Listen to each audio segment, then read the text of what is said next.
Lost 95-91 last night in Chi-Town, ending their 13-0 road win streak to start the season. They were looking to tie last season's Warriors for the most consecutive road wins to begin a season in NBA history. Head coach Gregg Popovich was very salty after the streak-breaking loss. I don't remember playing tonight. I didn't play. Guys get a lot of money to be ready to play. No Newt Rockne speeches. It's your job. If you're a plumber and you don't do your job, you don't get any work. I don't think the plumber needs a pep talk. If the doctor botches operations, he's not a doctor anymore. If you're a basketball player, you come ready. It's called maturity. It's your job. Pop, fired up. Do your job. Speaking of which, Stephen A., what responsibility does Pop have for his team's performance in terms of doing jobs? As far as I'm concerned, very, very little. And the reason why I say that is because he's reached a point in his career where he has a license, or we have a license to take what he says and what he does for granted. I've been covering the NBA, Max, for over 2 decades. I never have encountered a time when I think that Gregg Popovich has lied about anything. I've never encountered a time where we've looked at him and we've said he didn't do his job because of effort. He may have made mistakes. There may have been something he could have done better.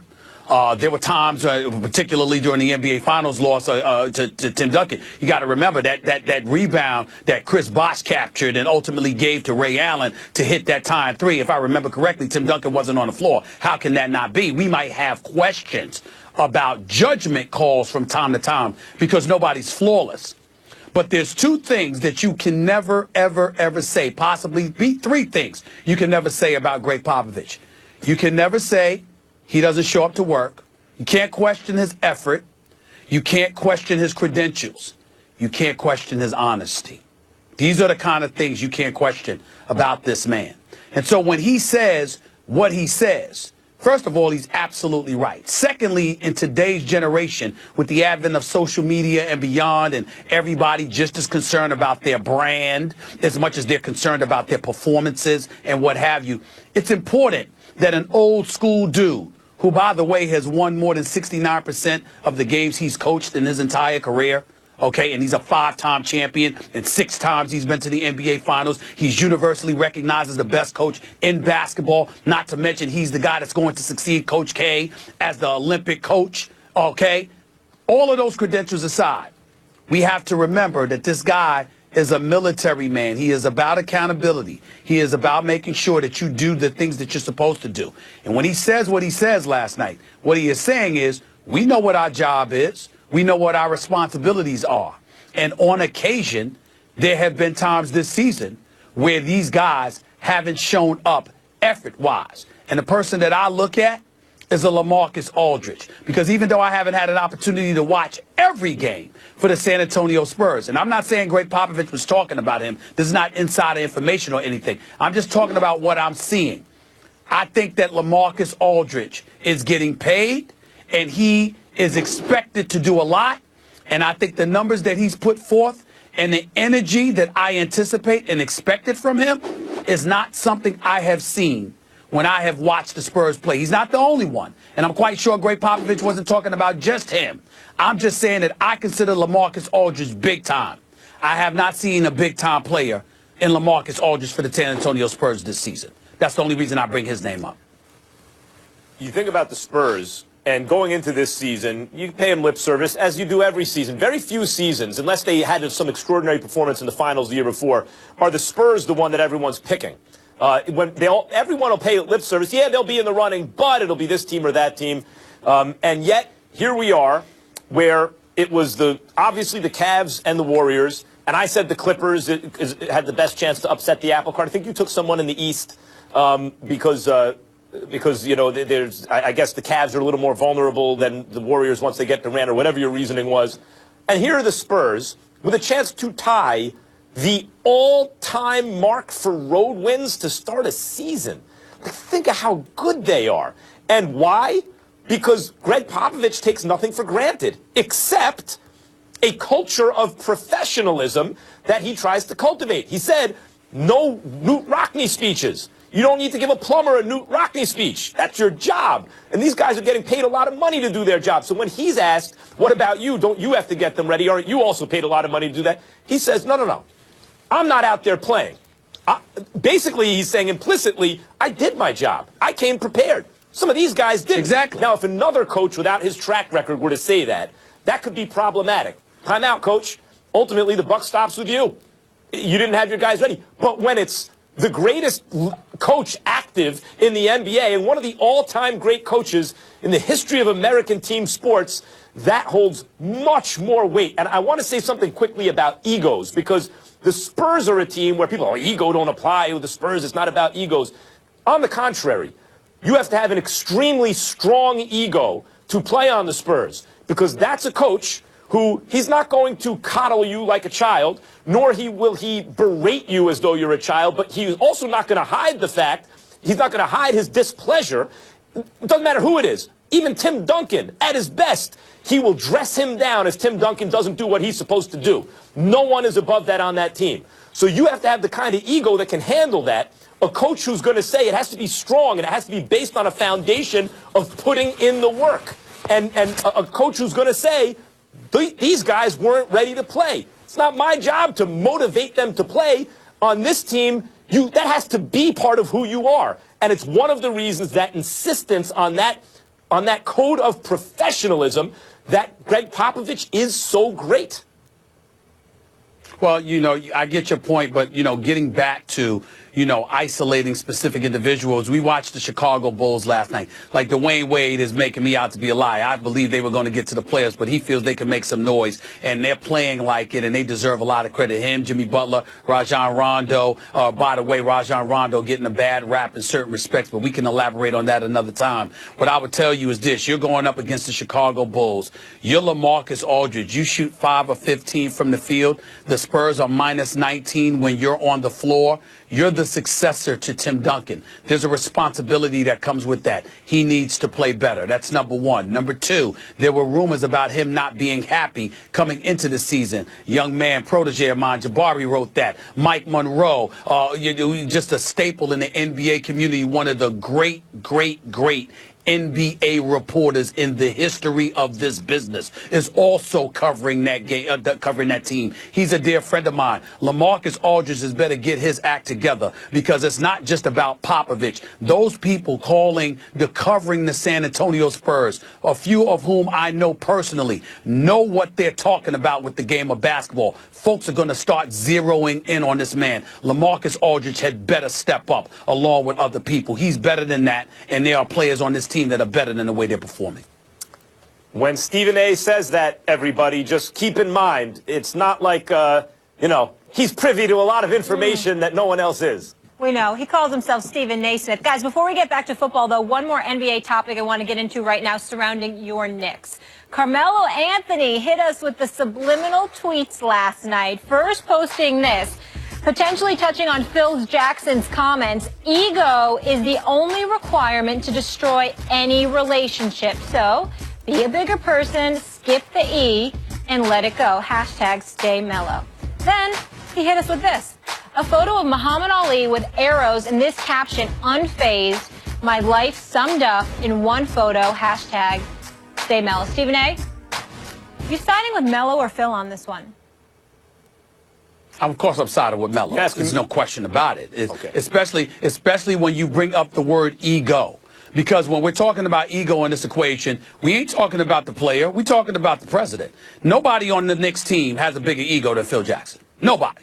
And we all know that. So when Melo talks about the E, get rid of the E and let's go and all of this other stuff, he's talking about Phil Jackson. Phil Jackson needs to let go of the E. Phil Jackson needs to put his ego and check his ego at the door. Now, there's a lot of people that sit there and say, you're an 11-time champion. How dare you say that about this man? I'm going to remind everybody, I'm not talking about the 11-time champion.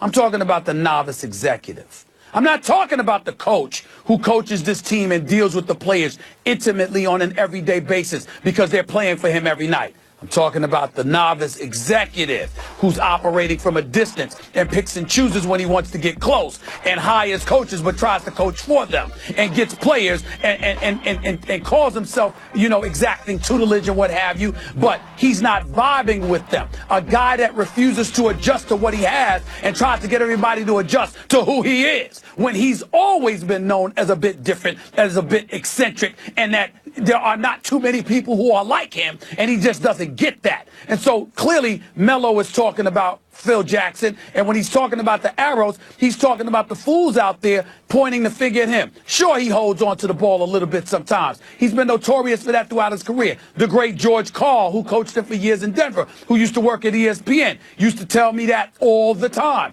Larry Brown told me that before when he, working with him during the Olympic competition and stuff like that. But they said it with love and respect because they know that Melo was big time. You can't find a coach on the planet that loves Melo more than Jim Boeheim at Syracuse, who Melo delivered the only championship in Syracuse's history in basketball to that program. This man loves Carmelo Anthony. And you got to remember that when he's talking about it and when you're talking about Melo holding the ball, it's one thing to say that he holds the ball a little bit too long.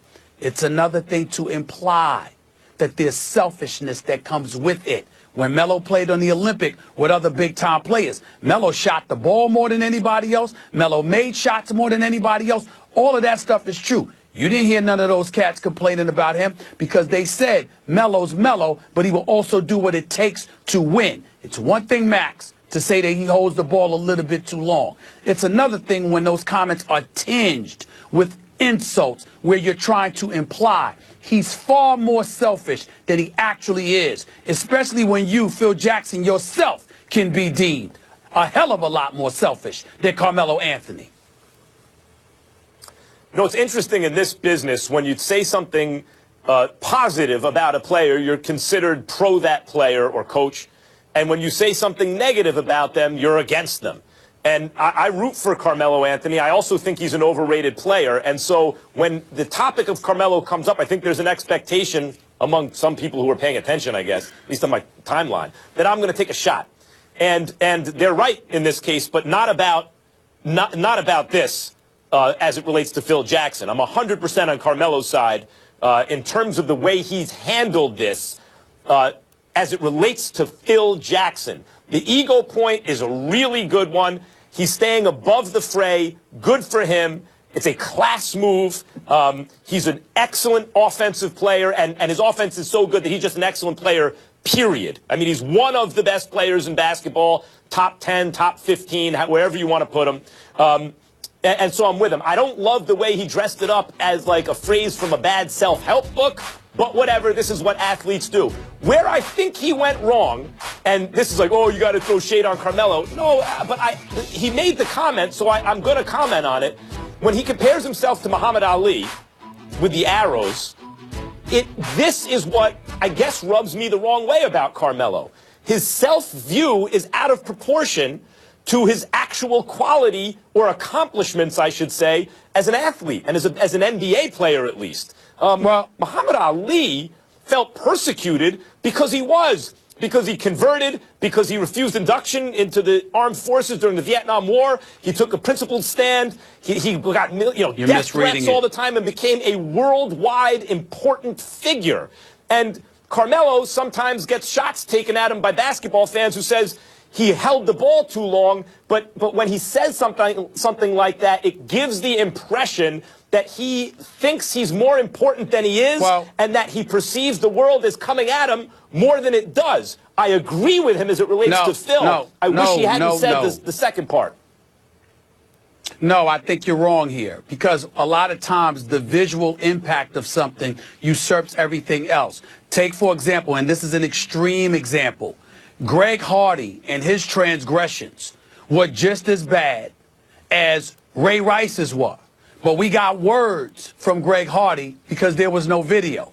Because the video was out there about Ray Rice, it was far more profound. And so when you live in a visual age, what you're doing is you're not comparing yourself to Muhammad Ali. You're using Muhammad Ali to give the visual impact of what you believe you're feeling to make that point without really comparing yourself to Ali. I've known Melo for over a decade. I am telling you right now, Carmelo Anthony in no way believes that his situation is comparable to that of Muhammad Ali. He ain't built that way. That's not who he is. I'm not saying that. He does feel there's a shrapnel of criticism is coming his way, but he doesn't feel that it's comparable to what Ali went through. That's not who he is. First of all, I think that's a sophisticated rebuttal on your part. And I also appreciate the inside information that you just provided in terms of Carmelo's personality. And I don't mean to suggest he thinks he's Ali. What I'm saying is when he uses that image,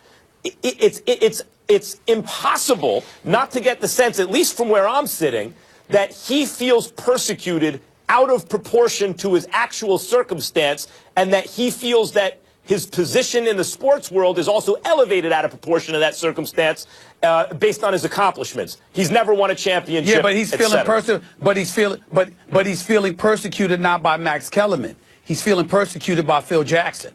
And if Phil Jackson's an 11-time champion, then those feelings of persecution would be far more profound because it ain't just coming from the media or Joe Public. It's coming from a guy who's revered. And that's what he's pointing out. And I think it's wise. And on that issue, I stand with Carmelo. I think he was right to defend himself in that way. Guys, really strong arguments. Agree with both of you. Great points on that one. Wish we had more time, but we have to move on. Neither Stephen A. or Max are staying mellow in terms of Phil Jackson. We got a little more football to get into, though, folks, on this Friday. Coming up, another huge game in the NFC will be the Seahawks and the Packers.